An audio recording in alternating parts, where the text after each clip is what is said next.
Diga assim, ó: o Espírito do Senhor está presente para consolar.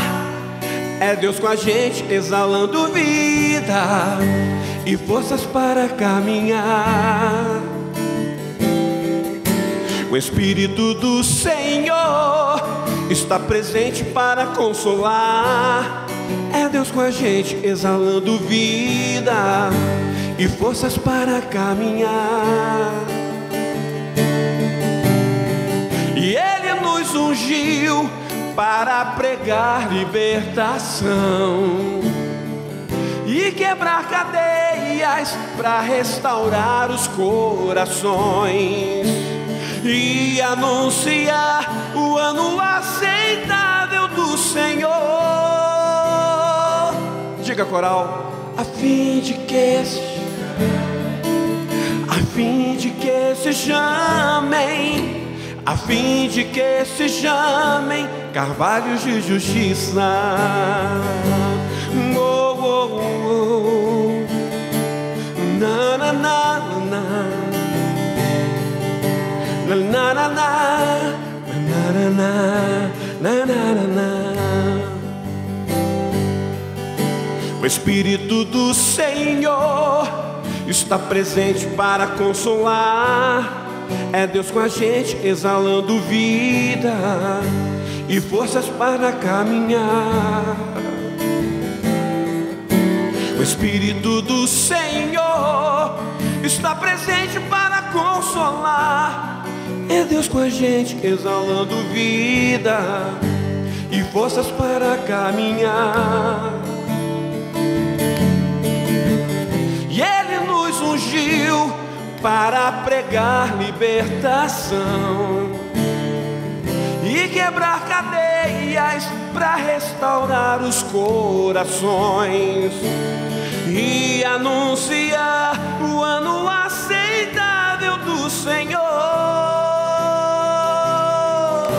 a fim de que se chamem, a fim de que se chamem, a fim de que se chamem carvalhos de justiça. E Ele nos ungiu, e Ele nos ungiu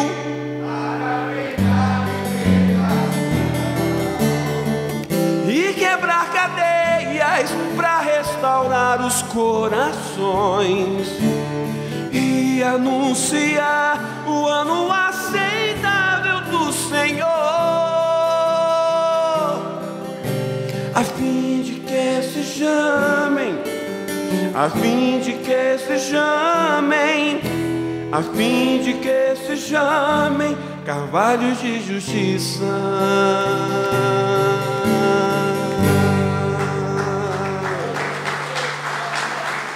Glória a Deus. Agora eu queria cantar uma canção em homenagem a vocês pelo aniversário. Que presente para vocês.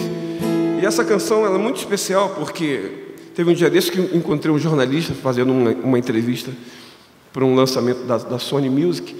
Aí ele falou assim: por que tanto tempo, né? Você manteve tanto tempo aí, né? Que geralmente o pessoal não tem. Eu falei: posso cantar? Aí eu cantei essa canção para ele. E eu vou cantar aqui junto com vocês, em homenagem a vocês. Com as palmas fica bonito, hein? Ó. Eu não vou parar, a estrada é muito longa, vou continuar. Mesmo em meio às lutas eu não estou só, te sinto aqui. A vida é mesmo assim, com tantas aflições que eu tenho que enfrentar. Mas o Senhor está sempre a me proteger, te sinto aqui, ó. E quando o vento sopra contra mim e os problemas tentam me abater, e eu me lembro, grande eu sou que me enviou. Eu tenho chamado, jamais vou me calar. Eu tenho chamado, o teu evangelho anuncia, e eu fui escolhido no ventre ventre da minha mãe eu sei que Deus não abre mão de mim, não. Ó, eu sei que Deus não abre mão de mim, não. Olha para o lado e diz assim, ó, eu sei que Deus não abre mão de ti. De novo. Eu sei que Deus não abre mão de ti, não. Eu sei que Deus não abre mão dessa igreja, não. Aqui tem o chamado, jamais vamos nos calar. Eu tenho chamado, o evangelho anuncia, e eu fui escolhido. No ventre da minha mãe eu sei que Deus não abre mão de mim, não. Eu sei que Deus não abre mão de mim, não. Eu tenho chamado. Você crê nisso? Você crê mesmo? Vamos ver se a gente canta, vamos ver, todo mundo. Eu não vou parar, a estrada é muito longa, vou continuar. Mesmo em meio às lutas eu não estou só, te sinto aqui. A vida é mesmo assim, com tantas aflições que eu tenho que enfrentar. Mas o Senhor está sempre a me proteger, te sinto aqui. E quando o vento sopra contra mim e os problemas tentam me abater, e eu me lembro, grande eu sou quem me enviou. Isso, jamais. Eu tenho chamado, do evangelho anuncio, e eu fui escolhido. No ventre da minha mãe eu sei que Deus não abre mão de mim, não. Eu sei que Deus não abre mão da tua família, não. Eu sei que Deus não abre mão dos teus sonhos, não. Eu sei que Deus não abre mão, não. Eu tenho chamado. Quero ouvir vocês. Tá ficando bonito.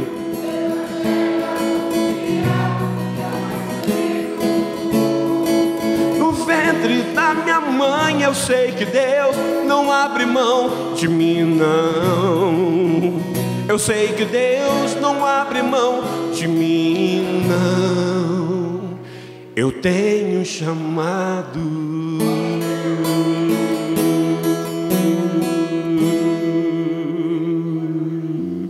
Você crê nisso que você cantou?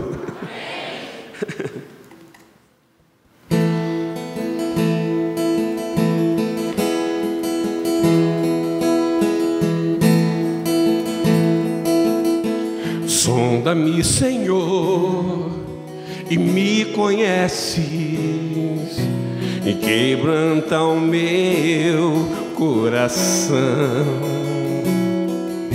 Transforma-me conforme a tua palavra, e enche-me até que em mim se ache só a ti. E então, diga para ele assim, ó: usa-me, Senhor, e usa-me como um farol que brilha à noite, como ponte sobre as águas, como abrigo no deserto, como flecha que acerta o alvo. Eu quero ser usado da maneira que te agrada, em qualquer hora e em qualquer lugar. Eis aqui a minha vida, usa-me.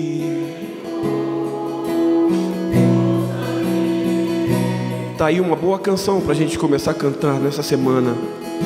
Uma semana que eu tenho certeza que o Senhor tem preparado para a gente grandes coisas. A minha expectativa é essa. A minha esperança é essa. A nossa esperança nunca, nunca, nunca, nunca pode morrer. Eu creio que eu estou diante de uma semana diferente. Eu creio que eu estou diante de uma semana surpreendente. Você crê? Dá um sorrisão para o lado e fala assim, ó, essa semana vai te surpreender. Olha, o Senhor vai te surpreender nessa semana.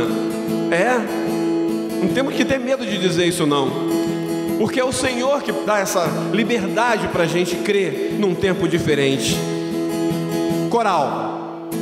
Sonda-me, Senhor, e me conheces,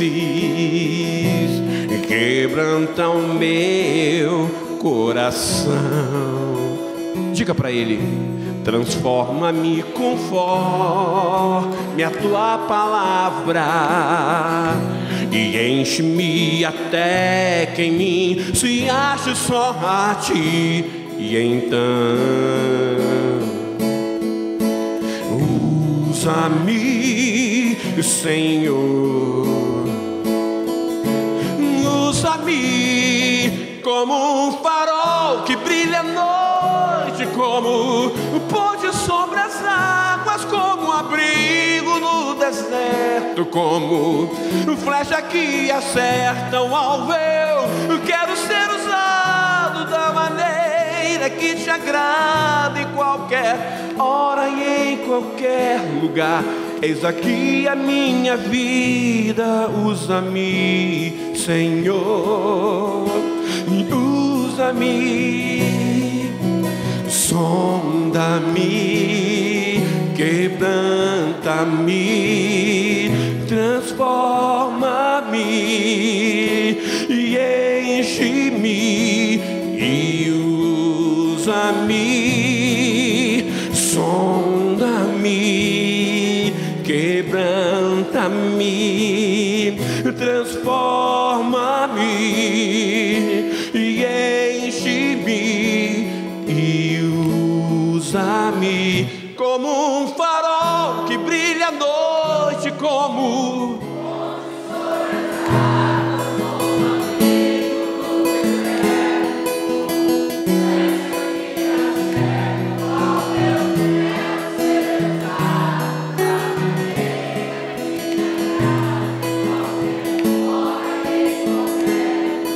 eis aqui a minha vida, usa-me, Senhor, usa-me.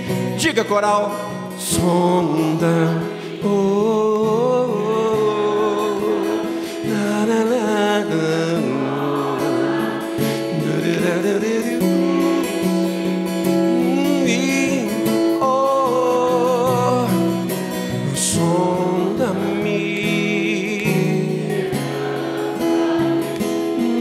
transforma-me e enche-me e usa-me, Senhor.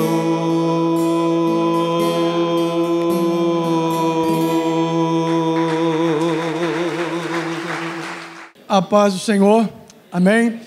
Eu espero que quando chegar o inverno, o ar-condicionado não precise ser ligado. Que só, amém, né? Ainda tem um nordestino no nosso meio também. Meus irmãos, eu sofro terrivelmente, neste lugar e nesta igreja, porque tudo tem ar-condicionado. A gente estava ali, minha esposa, ela foi para lá, voltou. A Janete e a Camila, que são de Santos, também já saíram de lá.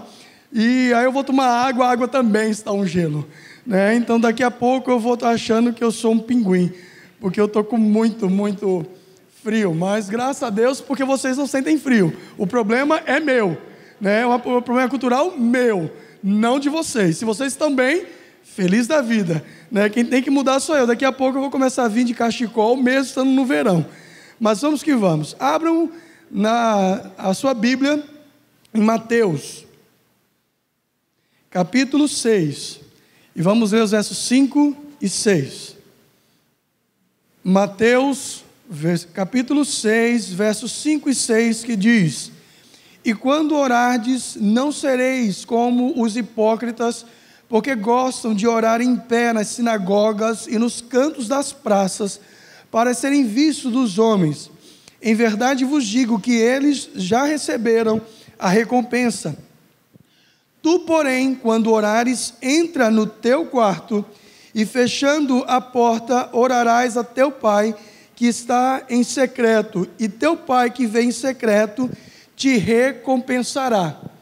Quando nós olhamos para os 2 testamentos, nós chegamos à seguinte conclusão: Deus, ele divide o seu povo em 2, aqueles que buscam e aqueles que não buscam. Se você olhar livro por livro, parte por parte, você vai descobrir que existe um povo que tem intimidade com Deus, e existe um povo que também é chamado pelo nome do Senhor, mas que não tem intimidade. No Novo Testamento nós encontramos a mesma realidade, e Jesus aqui, ele está expondo de alguma forma essa verdade. Existe aqueles filhos que amam buscar ao Senhor, e existe aqueles filhos que não buscam a Deus. E a proposta então dessa manhã é: a recompensa vem quando você vai.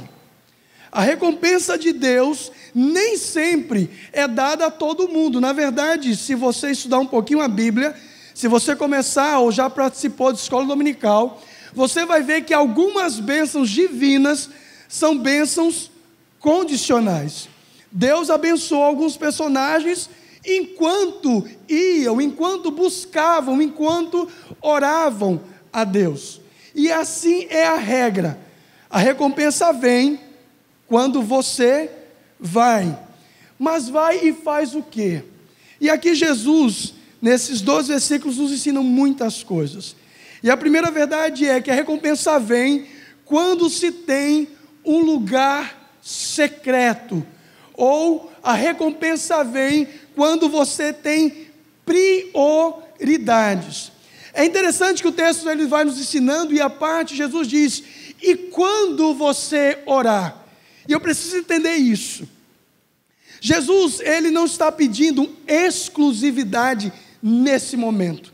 Jesus, ele entende que a nossa vida é uma vida partida. Nós temos várias atividades, inúmeras tarefas. Nós temos afazeres no nosso dia a dia. E ele então, ele diz: olha, mas quando você orar, você tem que me priorizar. E eu fiquei pensando qual é a ideia de prioridade, né, e de exclusividade. E aquilo que você, quando vai no caixa, tem um caixa prioritário e não exclusivo. E você pode entrar, né, e você pode entrar naquele caixa, mesmo que seja para velho, para idoso, para grávida e assim por diante. É prioritário. Se tiver uma grávida, você não entra. Se fosse exclusivo, só pode entrar aquela pessoa. Jesus não está pedindo nesse momento exclusividade. Ele está pedindo prioridade. E eu fico me perguntando, e me perguntei ontem, e orando ao Espírito, disse: Deus, o que é prioridade ao Senhor? E eu entendo que prioridade, eu sempre dou aquilo que me traz ou que me causa prazer. Sempre você vai dar prioridade a algo que lhe causa prazer. Ou seja, tem gente, e eu sempre gosto de lembrar isso, como o pastor Ricardo, que tem o prazer de comer, né? Então, não dê presente para ele, dê comida, e ele vai ter o prazer de comer. Eu tenho prazer de fazer exercício, né? Então, prioridade sempre nos remete à ideia de eu sinto prazer. E a minha pergunta ontem para Deus, olhando para esse texto, foi: Deus, o que é ter prazer no Senhor? O que é isso? E aí eu comecei a vagar pela palavra, procurando então os termos, e algo que aquietasse meu coração e que trouxesse uma resposta para mim e para você nessa manhã. E prazer, eu lembro do salmo que diz: deleita-te no Senhor, né? E Ele satisfará. O que é deleitar-se no Senhor? O que é ter prazer no Senhor? E ainda assim não encontrava resposta. E aí Deus, o Espírito me lembrou de Salmo, né? Salmo 1, que diz que o Filho de Deus, e o pastor, ele pregou tempos atrás sobre isso. O Filho de Deus é aquele que não anda, que não se detém, que não se assenta, mas ele não tem essa atitude simplesmente porque ele é religioso, mas porque ele descobriu algo interessante, que mudou a sua história, que mudou a sua maneira de encarar a vida e a sua existência. E o Salmo diz: porque ele não faz isso, não é porque ele é religioso, não é porque ele cresceu numa igreja dizendo que isso pode, isso não pode, mas o Salmo nos aponta para uma grande verdade que diz: mas antes tem o seu prazer na lei do Senhor, e nessa lei medita de dia e de noite. E eu ainda fiquei buscando, mas Deus, o que é isso? O que é ter prazer na lei do Senhor? E eu perguntava ao Espírito, Deus me fala, e palavra explica a palavra. Deus me lembrou de uma verdade. Prazer causa sensações na nossa vida que a gente não consegue controlar, é ou não é? Quem tem prazer por alguma coisa não controla alguns reflexos, são incontroláveis, né? Não está condicionado. Você quer ver? Quando você olha para algo apetitoso, lembre agora de uma comida, né, boa aí que você gosta, né? No meu caso, algumas pessoas não me servem quando eu vou na casa, mas eu já falei, me sirvam ovo. Me servir ovo, a minha boca enche d'água. Que pastor pobre? Pobre nada. Eu amo ovo, gosto é gosto, né? Enche d'água. Chocolate amargo com menta, me dê que eu vou comer um monte, não vou fazer regime, eu gosto disso, né? Enche a minha boca d'água. Quando o homem, né, que tem a sua esposa tem o seu marido, e um olha para o outro, né, ele sente desejos que são lícitos e que são incontroláveis dentro do plano de Deus, não é verdade? É isso que tem que acontecer. Então, o prazer, quer seja um prazer de vontade de comer, ou mesmo um relacionamento entre o homem e a mulher, causa dentro de nós ações que você entende. Quando você lê, antes o seu prazer está na lei do Senhor, e na sua lei medita de dia e de noite, a ideia aqui é se quando você olha para a palavra de Deus, não causa sensações na sua vida, se você consegue ter mais apetite por algumas coisas do que pela palavra de Deus, eu quero dizer para você que você não tem prazer no Senhor. E todas as vezes a gente só prioriza as coisas quando nós sentimos prazer, e a ideia do texto é: sabe por que vocês não têm um lugar secreto?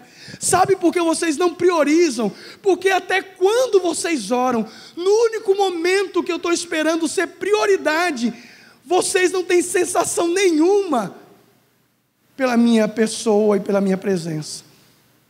Eu sou um fantasma, eu sou um ar, você não consegue perceber. É isso que Jesus está dizendo: e quando orares, me priorizem. Eu tenho que ser o único, aquele que causa sensações, que causa desejos que você não consegue conter. Eu acho interessante, algumas pessoas, ano passado eu fui falar sobre oração, lá em Recife, e a pessoa chegou, algumas pessoas falaram assim: pastor, eu tenho um hábito de oração, sim, mas a minha oração é enquanto eu estou me barbeando, então eu aproveito para orar ao Senhor, e eu começo a me barbear, eu quase que dizia, espero que corte, né? Porque aí você para e vai se barbear, mas ainda vai colocar alguma coisa e vai lembrar do Senhor. Não, pastor, meu horário de oração é quando eu estou escovando os dentes. Imagina, tu escovando os teus dentes, aquele bafo, e você: Senhor, estou aqui, eis-me aqui, e as fraquezas. Não, pastor, eu tenho um hábito de oração e eu oro enquanto eu estou no ônibus indo para a escola. Nossa, você tem uma vivência, e ele queria me impressionar, e eu estava dizendo: nossa, que bonito. Aí eu perguntei: mas quando, meu amado, quando, abençoado, quando você tem a prioridade com Deus, quando é que você para e diz: Deus, esse é o tempo que eu estou te dando, tu é prioridade na minha vida? Aí essa pessoa parou. Sabe por quê, meus amados, ele parou? Porque Jesus aqui está dizendo que você tem tanta coisa para fazer no dia, e Ele respeita as tuas tarefas. Ele sabe que você precisa trabalhar, Ele sabe que você precisa estudar, Ele sabe que você precisa cuidar da casa, dos seus filhos, dos negócios, da administração, Ele sabe. Mas Ele também está dizendo aqui: quando você orar, você tem que ter uma atitude. Você tem que parar de se barbear. Você tem que parar de escovar dente. Você tem que parar de fazer tudo e tornar prioridade. Lembra da fila? Grávida, idoso. Agora aqui é prioridade, não é exclusividade, é prioridade. Agora é o meu tempo. Lugar de oração significa hábito de oração. É quando você tem uma intimidade tão grande com Deus que Ele te convoca e você diz, olha, esse é o momento, esse é o tempo, e eu não abro mão. É um lugar secreto, é um lugar que eu dei para o Senhor. E aqui existe um contraste no texto. Ele no verso 5 diz, olha, quando você orar, não faça como os hipócritas. E a oração é um lugar de grande hipocrisia. E esse texto, eu particularmente tenho muito temor de falar sobre ele. Porque eu até achava e acho que eu gosto de orar. Eu não venho como uma penitência para a reunião de oração e nem oro como um peso. Mas quando eu comecei a ver que prioridade tem a ver com prazer, e prazer tem que criar sensações de eu amo estar com Deus, eu comecei a ver que parece que eu tenho muito mais prazer em tantas outras coisas. Eu priorizo tantas coisas, mas eu não tenho a mesma atitude quando eu estou com meu Deus. E parece que a hipocrisia, ela sempre está rondando a vida dos crentes. Porque assim como os fariseus, diz que eles gostam de ser vistos. E aqui é o contraste. O crente, o verdadeiro, ele gosta de estar aqui, passaria amanhã cantando com Carlinhos, porque ele faz parte da minha juventude. Oh, Jesus amado, né? Faz tempo, né? Eu lembro do Carlinhos, né? Lá em Recife, né? Ele arrebanhava um monte de gente, a gente ia ouvir, né? Então era muito bom. Isso é muito bom. Mas parece que é muito fácil a gente fazer isso para Deus quando estamos aqui todos reunidos. Por quê? Porque parece que a gente está sendo visto por todo mundo e eu preciso ter uma atitude de adoração. E um pouquinho mais, se for como eu, vai chorar. Porque eu estava ali segurando, eu falei, Deus, eu não vou querer chorar, pelo amor do teu nome. Já basta passou na mãe, eu também, estou vendo que eu subo, já vou chorando. Eu falei, Deus, não. E essa música que ele cantou, essa música, a última, né? Que como um farol que brilha à noite e tal. Essa música é muito significativa, porque eu estava cantando essa música no dia 31 de agosto de 2010, às 3 e pouquinho da tarde, quando eu levei aquele tiro que entrou no meu peito e saiu lá atrás e varou meu pulmão. Eu estava cantando essa música e continuei cantando a música com os enfermeiros e o médico tentando tirar a bala e puxando, e ele falando, você é muito religioso, né? Até agora você fica cantando. Eu falei, eu vou fazer o quê? A única coisa que eu tenho que fazer é orar e cantar. Então eu falei, Deus, eu não quero subir e ficar chorando, né? Porque eu quero falar. E eu fico pensando que é muito fácil a gente ter atitudes quando todo mundo está, porque eu sou condicionado. Se eu não levantar a mão, se eu não ficar de pé, se eu não sorrir, se eu não cantar, eu não estou adorando, então me condiciono. Mas diante daquele que vê no secreto, você não precisa de nada disso. E ele sabe, lá no fundo do seu coração, que lá no secreto você não é discípulo, você é um hipócrita. Porque muitas vezes a gente faz tudo isso, quando estamos, como diz o verso 5, para que todo mundo veja e diz que, como você foi, né, você recebeu a recompensa do aplauso humano.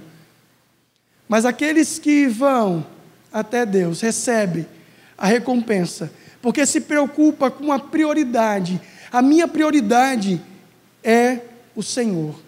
Os hipócritas é que gostam de mostrar para os outros. Os verdadeiros servos do Senhor têm um hábito da oração no secreto. Jonathan Edwards costumava passar 13 horas estudando e orando todos os dias. John Wesley, fundador da igreja metodista, considerava a oração a coisa mais importante da sua vida e levantava-se religiosamente todos os dias às 4 horas da manhã, e ele faleceu com 86 anos. Quantas vezes ele levantou às 4 da manhã? Um outro homem também gastava 8 horas para comer e dormir, 8 horas para trabalhar, e mais 8 horas para estudar, para orar e falar com Deus. Eu fico de fato chocado com a falta de prioridade na oração. Nós temos um culto aqui na terça-feira. Pastor, não, pelo amor de Deus. Não vem colocar culpa, eu não posso estar aqui, eu chego cansado. Não dá. Eu oro em outro momento. Ora mesmo. Você ora mesmo, abençoado. Porque assim, você chega, está tudo pronto, está o pastor abençoado aqui, Ricardo, cantando, louvando, tem pessoas aqui, tudo planejado 1 hora. E você não vem, por quê? Porque é culto às vezes de oração, é enfadonho, me cansa. Mas você não deixa de priorizar. Se você tiver nesse mesmo dia de ir para o cinema, assistir o bendito filme Noé, né, o pastor já falou aqui, não vá, né, porque é péssimo. Aí agora todo mundo vai, né? Falou não vai, colocou uma regra, vai, né? Então vai, abençoado. Mas é o seguinte, você vai, porque eu tenho que ir com a minha namorada, eu preciso ver, eu preciso desopilar, eu preciso descansar. Você dá prioridade. Você dá prioridade para o exercício físico, como eu dou prioridade. Todas as 10 horas, quem quiser aí, né, ser um pouquinho melhor no condicionamento físico, às 10 horas da noite, estamos eu, Jefferson, Caio, Wesley, companhia, lá na Academia Sesumar. Prioritariamente às 10 horas. Damos prioridade. Você dá prioridade para tanta coisa, mas quando é reunião de oração, quando é vida de oração, quando é comunhão com Deus, você não prioriza. Teve um incircunciso, que também lá no Recife, parece que todos são de lá, né? Chamou e falou assim, pastor, imagina, eu nem dou esse tempo todo de oração, não sou homem de oração, e eu sou tão recompensado na minha vida. Imagina, pastor, imagina quando eu começar a ser um homem de oração. Eu olhei bem para o abençoado, respirei fundo, contei até 10, até 12, fui falando o nome dos apóstolos, das 12 tribos de Israel, para me conter, disse, olha, abençoado, Fernandinho Beiramar, ele tem muito mais recompensa, como você está colocando aí, do que você. Tem casa, tem carro, porque ele estava achando que recompensa é isso. É carro, casa, é tudo isso. Fernandinho Beiramar tem tudo isso, e nem por isso ele é um homem abençoado, mas está preso. Aí fui além. O diabo chegou para Jesus e disse, tudo eu te darei, se tão somente me adorares. Ele era o dono de todas as coisas, toda recompensa que você acha que é recompensa divina, o diabo também tem. E nem por isso ele é abençoado, pelo contrário, ele é amaldiçoado. Meu amado, a recompensa que Deus tem para mim e para você, não é uma recompensa material, também pode ser. Mas não é isso que Jesus nos ensina, nem nesse texto, nem em outros. Prioridade é uma coisa que a gente não dá. Nós não temos um lugar secreto, porque nós achamos que a nossa vida pode ser vivida sem Deus, sem Jesus e sem o Espírito Santo. Tem crente que se pedir para orar, ele ora a mesma oração sempre. Deus de Abraão, de Isaac e Jacó. Deus de não sei o que, só não é o seu Deus. Tinha um irmãozinho lá, na minha igreja mãe, que todas as vezes eu orava a mesma coisa. Ele falava, Pai, abençoa isso, abençoa aquilo, abençoa também o grupo Apocalipse. O grupo Apocalipse já tinha acabado há 10 anos. Abençoar o quê? Você entende? A falta de prioridade faz isso? Gente, Deus não abençoa quem não prioriza. Mas, meu amado, qual é a prioridade que você tem, com a mesma intensidade e prazer, de olhar para o Senhor num lugar secreto e dizer, Deus, esse tempo é teu, ninguém vai me tirar disso. Se você não consegue ter prioridade com Deus nisso, qualquer outra coisa que você faz é hipocrisia, é alegoria, é se querer aparecer, é circo. Se você não tem compromisso com Deus, com certeza, você não tem uma vida de prioridade. uma outra verdade desse texto: a recompensa vem quando nós vamos. A recompensa vem quando trancamos a porta.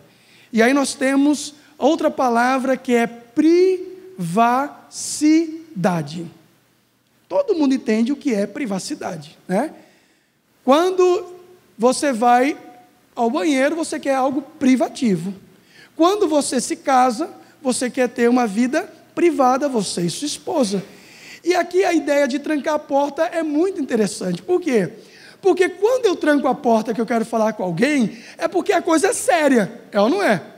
Quando você deixa a porta aberta, você não tem importância alguma para a pessoa, é ou não é? O contexto aqui, meu amado, não é que você vai fechar a porta para dizer: Deus, eu vou te colocar na parede, porque eu exijo, declaro, determino, decreto. Não é isso.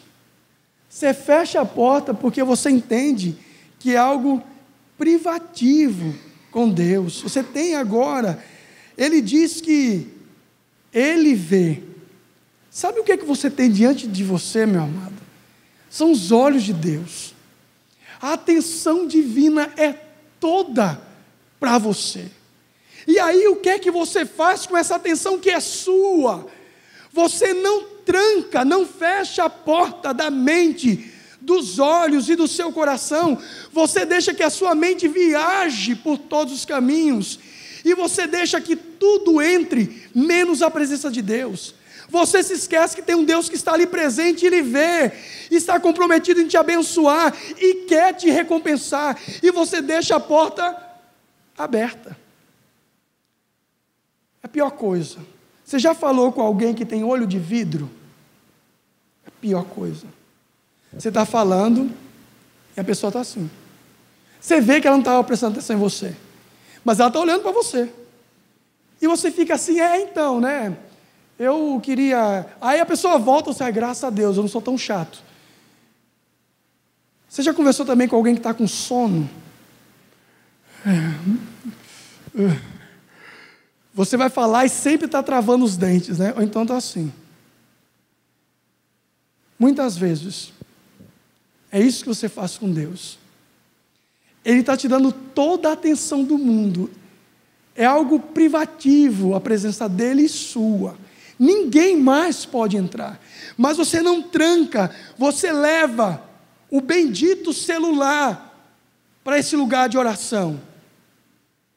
Meus amados, era bom que Deus mandasse um raio tecnológico, né, para que acabasse em alguns momentos com todo crente que desobedece a hora de oração e leva o celular. Eu já estou querendo tirar o WhatsApp do meu celular. Que coisa infernal, permita a expressão. Você está orando, plim, plim, plim. Pastor, tira, mas você já está com a cabeça ali. Eu sou importante, alguém quer falar comigo, ninguém quer falar com você. E você vai lá dizendo: Deus, só um pouquinho. Aí você olha e responde. E-mail, em vez de você ficar totalmente com Deus, você fica em meio a Deus e aos seus assuntos. Meu amado, trancar a porta e dizer: olha, Deus, nada e ninguém vai atrapalhar a minha comunhão. Oração é batalha espiritual. Oração é entrar num campo que eu desconheço, mas que Jesus conhece. E às vezes a gente entra de qualquer forma. É como se fosse a sala do INSS, né? Você está lá, é tanta gente que está lá no meio, e que você é mais um, e será que alguém vai me ouvir, me atender? Com Jesus não. Quando você entra, prioriza e privatiza Ele. A atenção dele é só para você. Hebreus 10 fala que Ele abriu um novo e vivo caminho. O nosso grande problema é que a gente entra pelo caminho, pelo sangue de Cristo de qualquer jeito, cheio de pecado, não humilhado. E a palavra bênção, que significa no hebraico bereká, tem a ideia de humilhar-se, dobrar-se, ajoelhar-se. Logo, só é abençoado aquele que, na verdade, prioriza, privatiza, se dobrando de joelho, porque a recompensa vem quando eu vou em oração ao Pai. Deus não responde a orações sem sentidos. Imagina que você precisa falar com o reitor, o Wilson, com o vice-reitor, e ele tem lá uma audiência, eu chego lá, você não conhece, e eu posso ter um acesso para melhorar a nota. Você vai ficar olhando por nada? A pessoa vai estar falando com você e você vai ficar olhando? Não, você vai dar atenção. Você procura um médico, você vai fazer uma consulta e o médico tem algo para te dizer e você fica olhando para a televisão, olhando para o seu WhatsApp, olhando para o Facebook. Não, você dá atenção para ele. Mas com Jesus a gente faz diferente. A gente vai falando dentro da sala de oração, vem um pensamento, eu tenho que pagar, eu tenho que vender, eu tenho que fazer isso. E a gente acha que Jesus entende, porque Jesus sempre entende tudo que a gente faz. Amém? Amém nada. Amém não. Jesus não entende. Sabe por que ele não entende? Porque ele quer ser 100% na sua vida quando você prioriza ele. Ele não entende. E ele também não abençoa. Porque algumas bênçãos são condicionadas. Não adianta olho de vidro, não adianta sono diante de Deus, não adianta. Ou você prioriza, ou você não vai ter absolutamente nada. A recompensa vem quando eu vou com prioridade e com privacidade ao meu Deus. E qual a recompensa que vem? A recompensa é um grande presente que Deus quer nos dar nessa manhã. E eu creio piamente que o presente que Deus quer nos dar, abra lá no Antigo Testamento, eu quero só falar deste presente. Segunda Crônicas,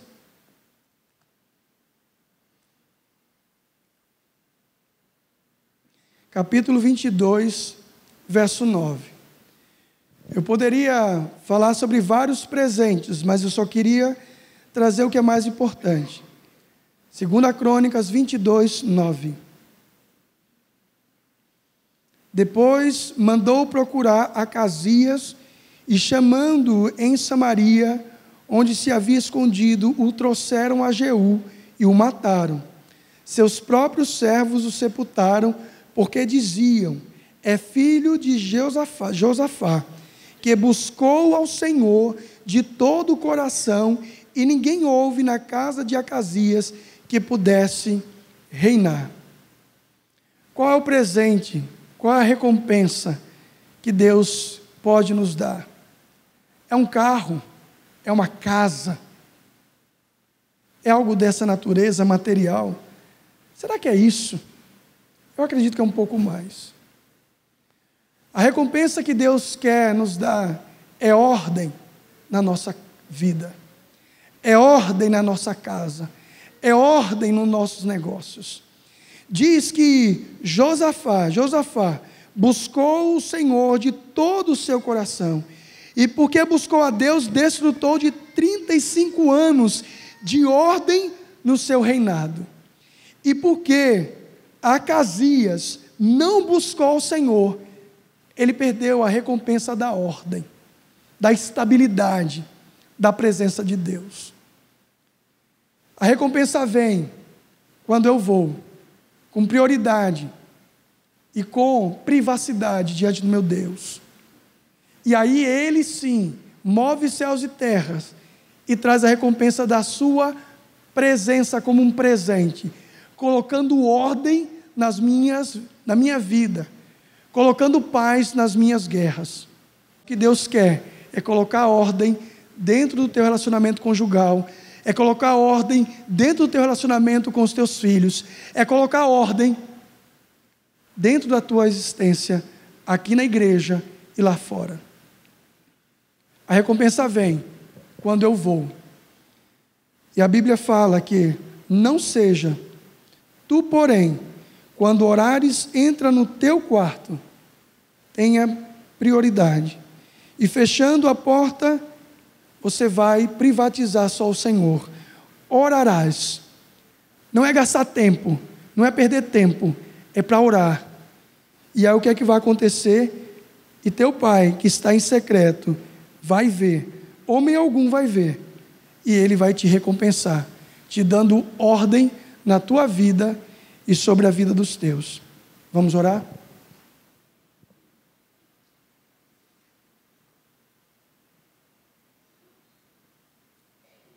Perdoa-nos, Senhor, porque, ó Deus, nós não temos, ó Deus, as motivações que deveríamos ter na oração. Perdoa-nos, ó Deus, porque quantos de nós não temos um lugar, um hábito, e a gente troca, ó Deus, as atividades que a gente tem pelo Senhor. Perdoa-nos, ó Deus, porque quando estamos sozinhos contigo, a gente permite que tantos pensamentos, que não é oração, sejam maiores do que a nossa comunhão contigo. E eu te peço perdão porque o Senhor vê tudo isso. E a semelhança de Sardes, da igreja, ó Deus, do Apocalipse, a gente tem a aparência de que vive, mas muitas vezes a nossa vida de oração prova que nós estamos mortos. Tem misericórdia, aviva essa área na minha vida e na vida dos meus irmãos. Aviva essa área na vida dessa igreja, e que essa igreja seja uma igreja que te procura no secreto. Em nome de Jesus. Amém. Junto aos teus pés, pois prazer maior não há que me render e te adorar. Tudo que há em mim, Senhor, quero te ofertar, mas ainda é pouco, eu sei, se comparado ao que ganhei. Não sou apenas servo, teu amigo me tornei.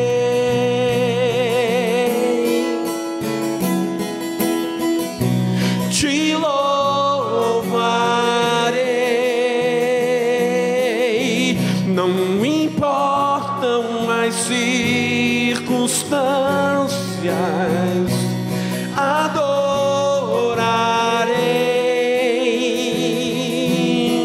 somente a ti, Jesus.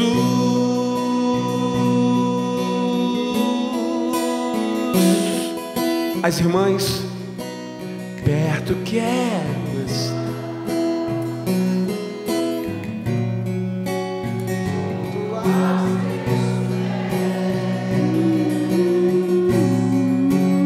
Pois prazer maior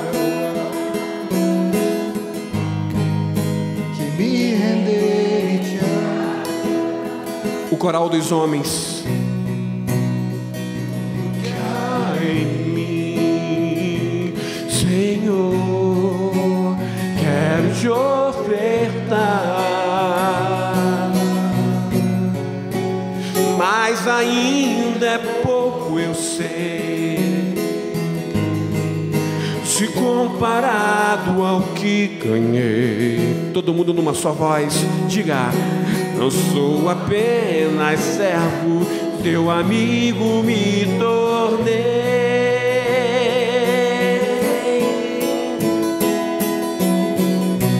Te louvarei,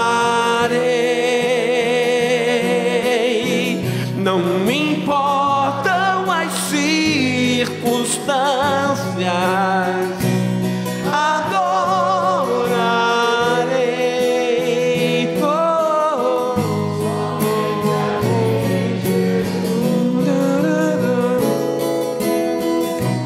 Te louvarei, não me importam circunstâncias, adorarei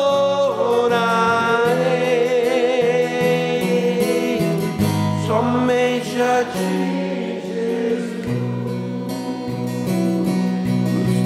Somente a ti, somente a ti, somente a ti, Jesus.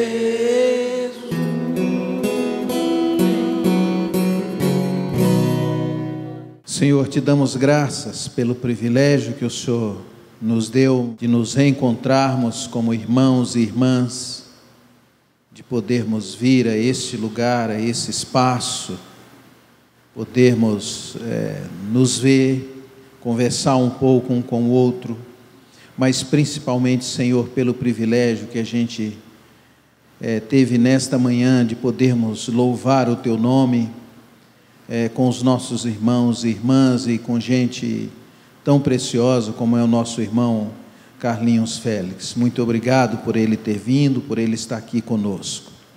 Te damos graças, Senhor, pelo privilégio que tivemos de ouvir a Tua palavra. E oramos para que o Senhor ganhe o nosso coração, Senhor, nos faça ter prazer em Ti. Nos ensina, Senhor, e tira do nosso coração aqueles ídolos que têm se tornado prioridade para nós, que nos impede de Te querer mais, de Te amar mais, de Te buscar mais. Pedimos que o Senhor nos ensine a separarmos esse tempo especial contigo, no qual a gente pode abrir as nossas dores, nossos sofrimentos, nossas angústias, sozinhos, nessa relação pessoal que nós podemos ter contigo, porque foi conquistada através do sangue de Jesus.